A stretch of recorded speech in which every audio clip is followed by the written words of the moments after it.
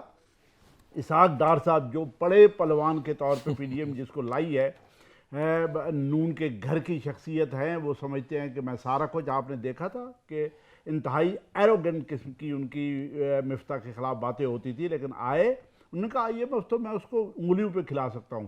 لیکن الٹیمیٹلی ہوا کیا ہے؟ ہوا یہ ہے کہ آپ ان کی منتیں کر رہے ہیں, کیونکہ ان کے قرض کے بغیر آپ کو چائنا ریفیوز کر دیتا ہے. آپ کو قرض دینے کے لیے آپ کے دوست عرب ممالک نے انکار کر دیا ہے. آپ کو دنیا کے ہر ملک نے انکار اس لیے کر دیا ہے کہ آئی ایم ایف ہی وہ بانڈ ہے, وہ فائنانشل مینجمنٹ رکھتا ہے جس کی وجہ سے لوگ سمجھتے ہیں کہ اس ملک کی کریڈٹ ریٹنگ بہت بہتر ہے, اس لیے ہمارا قرض یہاں پہ وہ نہیں ہوگا, ضائع نہیں ہوگا, ہمیں واپس ملے گا کچھ نہ کچھ. اور اس لیے آپ سمجھتے ہیں کہ یہ آئی ایم ایف آپ کے لائف لائن بن گئی. ایک بات. اور دوسرا دیکھیں آئی ایم ایف چاہتا کیا ہے؟ آئی ایم ایف نے کون سی ایسی غلط بات کی ہے جس کو اگنور کیا جا سکے؟ ہاں, آئی ایم ایف کے پاس جانا نہ جانا ایک علیحدہ موقف ہو سکتا ہے. آپ اپنی فائنانشیل پوزیشن, آپ اپنی اکانومی اتنی بہتر کر لیں کہ آپ کو ضرورت نہ پڑے, یہ بالکل علیحدہ سبجیکٹ ہے. لیکن آئی ایم ایف کی جو شرائط ہیں وہ تو عام آدمی کے خلاف, وہ تو کہتا ہے کہ آپ اپنا بجٹ ضائع مت کریں, آپ جو قرضہ لیتے ہیں اس کے لیے آپ خیرات مت بانٹیں لوگوں میں, جو آپ چیزیں لے رہے ہیں اس کے لیے آپ ہم سے آپ قرض لیتے ہیں اور تیل کی بعد میں لوگوں کو خیرات بانٹتے پھر رہے ہیں. ہم سے آپ قرض لیتے ہیں اور سرکولر ڈیٹ آپ ختم کرنے کے لیے جو چوری چکاری کے طور پہ استعمال ہو رہا ہے, چاہے وہ پاور کا ہو چاہے وہ گیس کا ہو, اس کو آپ ختم کرنے کے لیے یا کم کرنے کے لیے تیار نہیں ہیں. آپ اپنا بجٹ کا خسارہ کم کرنے کے لیے تیار نہیں ہے, آپ کوئی سٹیپ لینے کے لیے تیار نہیں ہے. دیکھیں آئی ایم ایف تو فائنانشیل ڈسپلن کا نام ہے, ٹھیک, وہ فائنانشیل تو ڈسپلن کا ڈسپلن نام. کریٹ کرنا چاہتا ہے. آئی ایم ایف تو دیکھیں گلوبل ولیج ہے اور ہم اس گلوبل ولیج میں کٹ کے نہیں رہ سکتے ہیں. آئی ایم ایف کے ساتھ بھی معاملات دیکھنے ہیں, امریکہ کے ساتھ معاملات, روس کے ساتھ معاملات, چائنا کے ساتھ, دنیا کے ساتھ معاملات دیکھنے ہیں, تو مجبوری تو ہے آئی ایم ایف. اس کا مطلب ہے کہ جو مینجمنٹ کا فالٹ ہے, یعنی کہ جو پاکستانی حکومت کا فالٹ ہے, وہ عوام کو بھگتنا پڑ رہا ہے. تو سر اس کا وہ پھر میں اکثر کہا کرتا ہوں کہ بلی کے گلے میں گھنٹی باندھے گا کون؟ یہاں تو الیکشن کی بات ہی نہیں ہو رہی. دیکھیں میں نے تو ہمیشہ یہ کہا ہے کہ اس ریاست کے اوپر جو سب سے بڑا بوجھ ہے وہ ریاست خود ہے. اس ریاست کے اوپر سب سے بڑا بوجھ حکومتیں ہیں. اس ریاست کے اوپر سب سے بڑا بوجھ مارشل لاز رہے ہیں. اس ریاست کے اوپر گورنمنٹ کی اپنی مس مینجمنٹ ہے. اس ریاست کے اوپر سب سے بڑا بوجھ یہاں پہ چلنے والے ادارے ہیں جس کو آپ منافع کے طور پہ نہیں چلا رہے, آپ اپنی تھانیداری کے طور پہ چلا رہے ہیں. وابڈا اس لیے آپ کے پاس رہے کہ آپ کا حکم چلتا رہے, گیس اس لیے آپ کے پاس رہے کہ تاکہ آپ بادشاہ سلامت کے طور پہ حکم چلاتے رہیں. آپ کا حکم چاہے وہ تباہ ہو چاہے برباد ہو, چاہے اس کا جو بھی وہ ہو، لیکن آپ کی حکمرانی برقرار رہنی چاہیے۔ اس طریقے سے دنیا کے نہ کوئی ادارے چل رہے ہیں، نہ دنیا کی کوئی حکومتیں چل رہی ہیں، نہ دنیا کی کوئی ریاستیں چل رہی ہیں۔ اس وقت تو آپ کی حالت یہ ہے کہ امریکہ بادشاہ چاہے گا تو آئی ایم ایف آپ کو قرض دے گا، آئی ایم ایف آپ کو قرض دے گا تو آپ کو اپنے دوست ممالک قرض دیں گے۔ اگر یہ قرض نہ ملا، اللہ نہ کرے آپ ڈیفالٹ کے قریب ہیں۔ جب آپ ڈیفالٹ کے قریب ہیں، دیکھیں سری لنکا کے ساتھ ہم ہر دفعہ لوگ کہتے ہیں جی سری لنکا ہوا وہ نکل رہا ہے۔ بھائی سری لنکا کی 2-2.5 کروڑ آبادی ہے، آپ تقریباً 30 کروڑ کے قریب پہنچ چکے ہیں، ابھی مردم شماری ہو رہی ہے، آپ دیکھ لینا اس کے قریب۔ اب 30 کروڑ بندے کا ڈیفالٹ کرنا، یہاں تو انسان کو کھا جائیں گے جب آپ کے پاس فوڈ نہیں ہوگا، جب آپ کے پاس ڈائٹ نہیں ہوگی۔ آپ کو تو اپنی ریاست کو انتہائی ذمہ داری کے ساتھ چلانا چاہیے، اپنے اداروں کو انتہائی ذمہ داری کے ساتھ چلانا چاہیے، اور یہاں پہ غیر ذمہ داری کی انتہا ہے۔ اور آج دن تک میں نے نہیں دیکھا کسی حکومت نے بادشاہ سلامت کے طور پہ، پرائم منسٹر نے، کیبنٹ نے، وزیروں نے، مشیروں نے بادشاہ سلامت کے طور پہ نہ چلایا ہو اس ملک کو۔ تو الٹیمیٹلی یہی حال ہوتا ہمارا۔ ہم مقابلہ کر رہے ہیں دنیا کی سب سے بڑی جمہوریت انڈیا کے ساتھ، آپ کریں مقابلہ، لیکن آپ مقابلہ کریں اچھائی میں، آپ مقابلہ کریں ڈپلومیسی میں، آپ مقابلہ کریں جمہوریت میں، آپ مقابلہ کریں اصول و ضوابط میں، آپ مقابلہ کریں آئین کی پاسداری میں، آپ مقابلہ کریں لوگوں کی فلاح و بہبود کے طور پہ۔ آئین کی پاسداری، لوگوں کی فلاح و بہبود۔ طارق ملک صاحب، صدر نے بھی خط لکھ دیا ہے، آئین کی پاسداری، 90 دن کے اندر انتخابات۔ شتر بے مہار کی طرح ہر شخص جو ہے سرکاری وہ اپنی مرضی کیے جا رہا ہے۔ پاکستان کا کیا مستقبل دیکھتے ہیں؟ سر بات یہ ہے کہ پاکستان کا مستقبل آج سے جو 70 سال پہلے تھا وہی ہو رہا ہے اور وہی ہونا ہے۔ اس کی وجہ یہ ہے کہ آج دیکھیں نا، یہ جس طرح سے آپ نے دیکھا 43 ارکان کے جو ہے نا استعفے واپس کر دیے گئے، ایسا ہی الیکشن نہ تو 90 ڈیز میں ہونے، ہر بندے نے آ کے اپنی جو ہے نا ٹانگ اڑانی ہے، چاہے وہ ہمارے پریزیڈنٹ ہیں، چاہے وہ ہمارے وزیر اعظم صاحب ہیں، چاہے وہ ہمارے اپوزیشن لیڈر ہیں۔ انہوں نے کرنا کچھ ہے نہیں یار۔ مجھے یہ بتائیں نا، 70 سالوں میں آپ نے بیڑا غرق کر دیا پاکستان کا۔ آج پاکستان کی اکانومی کو آپ نے زیرو سے بھی نیچے لے کے چلیں گے، مائنس میں چلی گئی ہے۔ اس چیز کو بھی چھوڑ دیتے ہیں ہم یار۔ آپ لوگ اگر ایک بندہ بھی تو لائل نہیں ہے۔ کیا عمران خان ریاست مدینہ کی بات کرتے وہ لائل ہوتے تو آج پاکستان کا یہ حال ہوتا؟ 3.5 سال میں انہوں نے بیڑا غرق کیا، آفٹر دیٹ نون والے آگے، نون والوں نے آگے پاکستان کا بیڑا غرق کر دیا۔ آپ مجھے بتائیں نا، عوام کا کیا قصور ہے، پاکستان کا کیا قصور ہے؟ پھر ہم کرٹیسائز کرتے ہیں آرمی کو، آرمی والوں نے یہ کر دیا، آرمی والوں نے کچھ نہیں کیا۔ آپ لوگوں سے میری ریکویسٹ ہے، جتنی بھی ہماری جماعتیں ہیں، خدا را پہلے تو آپ آرمی کے اگینسٹ مت بولا کریں، کیونکہ آپ اپنے آپ کو کمزور کر رہے ہیں۔ آپ لوگوں کو شے دے رہے ہیں کہ ہماری آرمی جو ہے نا اس میں کوئی پاور نہیں ہے، اس میں کچھ نہیں ہے۔ خدا را آپ لوگوں سے میری ریکویسٹ ہے کہ اپنے تن سے کپڑے مت اتاریں آپ۔ نمبر 1 تو یہ ٹھیک ہے نا، اپنے آپ کو آپ سٹیبل کرنے کی کوشش کریں، نہ کہ آپ اپنا ملوہ، اپنا کیچڑ دوسروں پہ اچھالنے کی کوشش کریں۔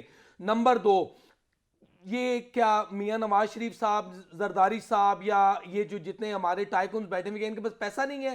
ہم کیوں جاتے ہیں جو ہے نا آئی ایم ایف کے پاس؟ ہمیشہ جب بھی کوئی بات ہوتی ہے ہم آئی ایم ایف سے پیسہ لیں گے، ہم آئی ایم ایف سے ریکویسٹ کریں گے۔ یار آپ مجھے بتائیں کہ چائنا کو آپ نے 80s 90s کے دور میں، اب چائنا کو جو ہے نا قرضہ دینے والی قوم، چائنا کو قرضہ دینے والا پاکستان، آج جو ہے نا پاکستان کا بیڑا غرق کر کے آپ لوگوں نے رکھ دیا۔ مجھے بہت اچھے سے یاد ہے کہ چائنا کے ایک ڈیلیگیشن ہمارے ملک میں 90s کے دور میں آیا تھا، اور پاکستان سے جو ہے نا پاکستان نے ان کو فنڈ دیا تھا ترقیاتی منصوبوں کے لیے۔ وہی پاکستان آج جو ہے نا بھیک مانگ رہا ہے یار۔ شرم سے ڈوب مرنے کا مقام ہے، چاہے وہ نون ہے، چاہے وہ پی ٹی آئی ہے، چاہے وہ کوئی اور جماعت ہے۔ اس کی وجہ دیکھیں، ہمیں یہ پیسہ نکالیں نا، ان کے پاس کیا پیسہ نہیں ہے؟ دیکھیں بلاول، آپ ینگ ہیں، آپ پاکستان کے ساتھ مخلص ہیں، آپ کے دادا نے قربانی دی، آپ کے نانا نے قربانی دی، آپ کے جو ہے نا والدہ نے قربانی دی۔ دیکھیں میں آپ سے ریکویسٹ کرتا ہوں بلاول، میں آپ سے ریکویسٹ کرتا ہوں شہباز صاحب، میاں صاحب، خدا کا واسطہ ہے آپ لوگ اپنا پیسہ کیوں نہیں لاتے پاکستان میں؟ ہمیشہ آپ پاکستان کی غریب عوام کو رگڑے میں رکھا ہوتا ہے، غریب عوام پسری ہوتی ہے، ہر جگہ غریب عوام کسی جو ہے نا ستیہ ناش آپ کر رہے ہوتے ہیں۔ آپ لوگ کس کھیت کی مولی ہیں؟ اگر آپ ہمارے لیڈران ہیں، جو چند خاندان ہیں، ان سے پیسہ نکلوائیں نا، آئی ایم ایف سے ہماری جان چھوڑوائیں نا۔ آپ خالی باتوں کی حد تک، آج ہمارے الوی صاحب بیٹھے ہوئے باتیں کرتے ہیں، باتیں نہیں چاہیے ہمیں پریزیڈنٹ صاحب۔ آپ بھی پچھلے 4-5 سال سے جو ہے نا پریزیڈنٹ ہے, آپ نے کون سے جھنڈے گاڑے پاکستان کے لیے یا پاکستان کی غریب عوام کے لیے؟ میرا خون صرف اس لیے دکھتا ہے, میرا خون, میں اس لیے جو ہے نا ہائپر ہو جاتا ہوں یہاں آ کے, کیونکہ میں خود ایک مڈل کلاس فیملی کا لڑکا ہوں.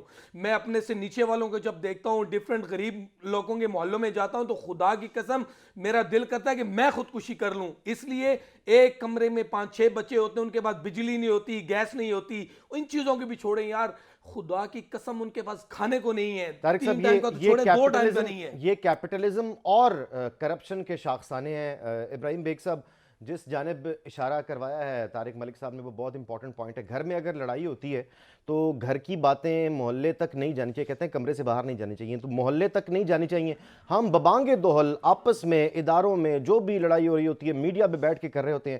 انٹرنیشنل میڈیا اس کا مذاق اڑا رہا ہوتا ہے, پڑوس میں بیٹھا بھارت اس کو تو موقع چاہیے ہوتا ہے. اس میں کوئی شک نہیں ہے کہ ہمیں اپنے اداروں کا اور اپنوں کا احترام کرنا چاہیے تاکہ معاشرے میں ہماری عزت ہو سکے. لیکن ابراہیم بیگ صاحب, جو دوسرا پوائنٹ طارق ملک صاحب نے بڑا ڈیٹیل بتایا ہے, یہ حقیقت ہے. پچھلے 60s میں بھی ہم بہت اچھی 70s-60s کے قریب ٹھیک ہے ہم ترقی کر رہے تھے. 71 کا ایک سانحہ ہوا اور ہم نے اس سے غالباً سبق سیکھا نہیں سیکھا, لیکن پھر سے ہم نے دیکھا کہ وہی طوفان بدتمیزی, کسی بھی جگہ پر انصاف اور جو میرٹ ہے وہ دکھائی نہیں دیتا ہے. رشوت ستانی ہے یا پھر اندھا بانٹے ریوڑیاں اپنے اپنوں کو. ابراہیم بیگ صاحب, کیا حل ہے؟ کیا پارلیمنٹ میں اس پر قانون سازی نہیں ہونی چاہیے کہ جو کرپشن کرے, جو چوری کرے اس کو سزا بھی ملے؟ دیکھیں, قانون سازی کرے گا کون؟ جو قانون سازی کرنے والے ہیں وہ خود کرپشن کا حصہ ہے. جو فیصلہ کرنے والے ہیں وہ کرپشن کا سب سے بڑا حصہ ہے. جو ڈیسیژن میکرز ہیں, چاہے وہ اسٹیبلشمنٹ تھی, فوج کا ادارہ علیحدہ ہے, اسٹیبلشمنٹ کا رول بالکل پاکستان میں علیحدہ ہے. جو اسٹیبلشمنٹ کا رول رہا پاکستان میں, جو یہاں پہ سیاسی لوگوں کا رول رہا, جو سیاسی پارٹیوں کا رول رہا, جو بیوروکریسی کا رول رہا, جو ڈیسیژن میکنگ کا حصہ ہے, عام آدمی کو تو پتہ نہیں ہو کیا رہا ہے. وہ لوگوں کے مفادات کے اوپر کھیل رہے ہیں. وہ ان کے مفادات کو بیچ کے خود اپنی جیبیں بھر رہے ہیں. تو فیصلہ کرے گا کون؟ کرپشن کے فیصلے ہوتے ہیں الٹیمیٹلی نائب. آپ نے بڑے عرصے بعد ایک نکالا مشرف صاحب نے کہ نائب بنائی جائے گی, اور یہ وہ الٹیمیٹلی مشرف صاحب کے دور میں, اپنے دور میں کیا ہوا, نائب کو آپ نے سیاسی انجینئرنگ کے طور پہ یوز کرنا شروع کر دیا. اس کے بعد تو نائب ٹکاٹک لگ گئی. اس کے بعد تو لوگوں نے اس کو بیچا, اور لاسٹ ٹائم آپ نے دیکھا اتنا بڑا سکینڈل, کیونکہ وہ سمجھ رہے تھے کہ اسٹیبلشمنٹ اس کو یوز کر رہی ہے اور گورنمنٹ اس کو یوز نہیں کر رہی. ایک سکینڈل ان کے ہاتھ میں آ گیا, لڑکی والا. اس کے بعد نیب کے چیئرمین آج دن تک آپ بول کے دکھائیں, وہ کہیں پہ بات کر کے دکھائیں. جو ان کے ساتھ حال ہوا ہے, انہوں نے معافیاں مانگی, انہوں نے ترلے کیے حکومتوں کے کہ خدا کے لیے آپ اس ویڈیو کو ختم کرائیں. انہوں نے ویڈیو وہاں سے چلوائی بھی خود, نکالی بھی خود. ایک بات تو یہ ہے. اور دوسرا دیکھیں, ہم کبھی بھی ترقی نہیں کر رہے تھے. ترقی آزاد قومیں کرتی ہے, آزاد ملک کرتے ہیں. ہم نے پہلے دن سے یہ فیصلہ کر لیا کہ ہم نے امریکہ اور ویسٹ کی جنتی کرنی ہے. ہم ان کے پاس چلے گئے. چاہے آپ کے پولیٹیشین تھے, لیاقت علی خان صاحب گئے وہاں پہ سب سے پہلے, جبکہ communist party of Soviet union نے سب سے پہلے پاکستان کو تسلیم کیا تھا. آپ سوویت یونین کے پاس نہیں گئے. سب سے پہلا دعوت نامہ آپ کے پاس سوویت یونین کا آیا تھا, آپ وہاں پہ نہیں گئے. اس وقت سوویت یونین گروئنگ تھا, آپ کو ضرورت تھی اس کی, آپ نہیں گئے. آپ کا ہمسایہ سوویت یونین تھا, آپ نہیں گئے. لیکن سر اس کی وجہ ہے نا, جہاں سے آپ کے ڈانڈے جڑتے ہیں, ڈانڈے ملتے ہیں, پھر آپ اسی طرف جاتے ہیں. یہی ہوا نا. یہ دیکھیں نا, ڈانڈے تو ان لوگوں کے ذاتی طور پہ جڑ رہے تھے, لوگوں کے مفادات بالکل علیحدہ تھے. میں آپ کو بتاؤں, آپ نے امریکہ کی ایجنٹی کی, امریکہ نے یہاں پہ سسٹم کو ڈی ریل کیا, یہاں پہ مارشل لاز لگوائے, چاہے وہ ایوب خان کا مارشل لا ہو, چاہے وہ ضیاء الحق کا بدترین مارشل لا ہو, چاہے مشرف صاحب کا 2 نمبر مارشل لا ہو, جس کے ساتھ جو لوگوں کے ساتھ بھی 2 نمبری ہوئی. میں لاسٹ ٹائم بھی اپنے پروگرام میں کہا, آخری مارشل لا ابھی تک سو فار مشرف صاحب کا تھا. اگر مشرف صاحب اس وار اینڈ ٹیرر میں 2 نمبری نہ کرتے, لوگوں کو رعایت نہ دیتے, امریکہ جس طریقے سے آپ سے ایکسپیکٹ کر رہا تھا, آپ یہاں پہ ٹیرر ختم کر سکتے تھے, ٹیرر یہاں سے ڈیلیٹ ہو سکتا تھا. آپ نے نہیں کیا. دیکھیں, ہم کبھی بھی, ہمارے حکمران اپنے لوگوں کے ساتھ, اپنی ریاست کے ساتھ مخلص نہیں تھے، اپنی ذات کے ساتھ مخلص تھے۔ آپ کبھی بھی دیکھیں مارشل لاز دنیا میں کہیں پہ بھی کسی ترقی کا ضامن نہیں ہے، آپ کہیں پہ بھی آپ دیکھ لیں، آپ آئین آپ کا ضامن ہے۔ بیسیکلی ترقی کا ضامن جمہوریت آئین جو کہ آپ کی ہولی بک ہے۔ ترقی کی ضامن ہے اصلاحات، ہم ریفارمز کی بات کر رہے تھے، ماضی گزر گیا، آج کے دور میں ہمیں موجودہ حالات حاضرہ سے کس طرح سے ڈیل کرنا ہے اس کے لیے اصلاحات کی ضرورت ہے، لیکن جب تک یہ اکٹھے ہو کر بیٹھیں گے نہیں، کسی ایک پلیٹ فارم پر نہیں آئیں گے، اور خاص طور پر وہ لوگ جس کو عوام چن کر لے کر آئے، تو جنرل الیکشن کی طرف بات جا رہی ہے۔ اب باقاعدہ صدر نے بھی خط لکھ دیا۔ ابراہیم بیگ صاحب، کیا ہوتا دکھائی دے رہا ہے آپ کو؟ 90 دن کے اندر انتخابات ہو جائیں گے، اعلان ہونے جا رہا ہے؟ دیکھیں اس میں اب صدر صاحب نے بھی الٹیمیٹلی خط لکھ دیا، یہ وہی صدر صاحب ہیں جنہوں نے عمران خان صاحب کی غیر آئینی بات مان کے پاکستان میں الیکشن اور اسمبلیاں اور ہر چیز ان کا ساتھ دیا تھا۔ آج انہوں نے ایک بڑا خط لکھ دیا، اچھا کیا اپنا انہوں نے فرض نبھایا، چونکہ عمران خان صاحب کے ساتھ ان کے تعلقات خاصے ٹینشن کا شکار ہیں آج کل۔ وہ سمجھتے ہیں عمران خان صاحب کہ وہ اسٹیبلشمنٹ کے تھرو اس کو تھرو کرا سکتے ہیں، لیکن الوی صاحب نہیں کرا پا رہے، انہوں نے لیٹر لکھ دیا۔ اب دیکھیں الیکشن کے بارے میں دو نقطہ نظر ہیں، آپ اپنے ناظرین کو آج بتا دیں، میں نے کئی دفعہ یہاں پہ بات کی ہے۔ ایک نقطہ نظر تو 100% وہی ہے جو پی ٹی آئی صدر پاکستان کر رہا ہے کہ 90 کے دن کے اندر الیکشن ہونے چاہیے، یہ آئین کی منشا ہے، آئین یہی چاہتا ہے جب بھی اسمبلی ٹوٹے۔ ایک سائیڈ یہ ہے جو بظاہر بہت اچھی بڑی خوبصورت لگتی ہے۔ اب ہم دوسری سائیڈ دیکھ لیتے ہیں، دوسری سائیڈ یہ ہے کیا آپ نے اسمبلیاں توڑی، کن حالات میں آپ نے، آئین چاہتا کیا ہے آپ سے؟ آئین چاہتا کیا ہے یہ ہم بات کریں گے ابراہیم بیگ صاحب، لیکن اس چھوٹے سے بریک کے بعد ساتھ رہیے۔